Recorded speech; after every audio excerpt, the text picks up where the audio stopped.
Hey everyone, in this quick tutorial, I'm going to show you how to add a typing text effect in Google Sites. It looks super clean for titles, announcements, or hero sections. And yeah, the setup is easier than you might think.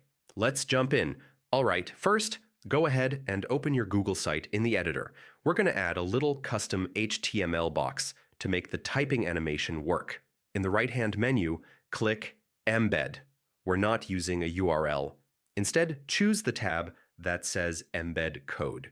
That's what lets us insert the typing script. Now paste in this little block of code. It uses a lightweight library called Typed.js, and yeah, it works perfectly inside Google Sites. Click Insert, and Google Sites will drop the animation block onto your page. You can drag the handles to resize the section or center it, whatever fits your layout. And if you want to change the text or make it type faster or slower, just edit the strings and speed values in the code. You can come back anytime and tweak it. Now just hit publish, then open your live site in a new tab. The typing animation should start right away. If it doesn't, try refreshing once. Google Sites sometimes needs a second, and that's all there is to it.